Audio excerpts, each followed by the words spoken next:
गांव में एक बहुत ही पुराना पेड़ था जिसे गांव वाले जादुई पेड़ कहते थे। ये पेड़ बेहद खास था क्योंकि इसकी छांव में बैठते ही लोग एकदम खुश हो जाते थे और उनकी सारी चिंताएं मिट जाती थीं। लेकिन इस पेड़ के नीचे बैठने के लिए एक शर्त थी। जो भी वहां बैठता उसे पहले एक अच्छा काम करना पड़ता।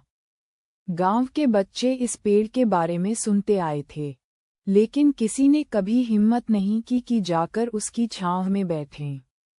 एक दिन राधा नाम की एक बच्ची ने सोचा, क्यों न मैं इस पेड़ के नीचे जाकर देखूं कि यह सच में जादुई है या नहीं। वह अपने दोस्तों के साथ वहां गई।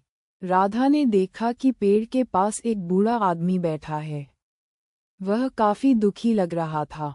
राधा ने उससे पूछा, दादाजी, आप इतने दुखी क्यों हैं? दादाजी बोले, बेटा, मैं बहुत अकेला हूँ। मेरे बच्चे शहर चले गए हैं और कोई मेरी देखभाल करने वाला नहीं है। राधा ने सोचा, यह एक अच्छा मौका है। अगर मैं इस दादाजी की मदद करूंगी तो मुझे पेड़ की छांव में बैठने का मौका मिलेगा।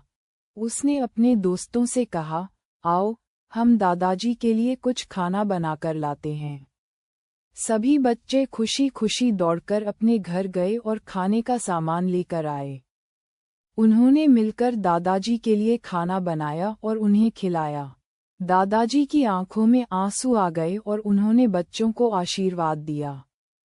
फिर राधा ने पेड़ के नीचे बैठने की सोची, लेकिन तभी पेड़ की एक शाखा हिली और एक मधुर आवाज आई, तुमने जो किया वह एक सच्चे दिल से किया। इसलिए तुम्हें यहाँ बैठने की जरूरत नहीं है, क्योंकि असली खुशी दूसरों की मदद करने में ही है।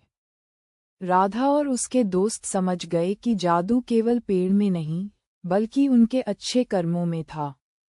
उस दिन के बाद से गांव के सभी बच्चे हर दिन किसी न किसी की मदद करने लगे। पेड़ की जादुई छांव ने उन्हें सिखा दिया कि असली खुशी दूसरों को खुश देखकर मिलती है। इस कहानी से हमें ये सीख मिलती है कि खुशी और सुकून किसी जादुई चीज से नहीं मिलते, बल्कि दूसरों की मदद और सेवा करने से ही असली सुख प्राप्त होता है। अगर आपको गांव का जादुई पेड़ कहानी से प्रेरणा मिली, तो ऐसे ही और प्रेरक कहानियों के लिए हमारे चैनल को सब्सक्राइब करें।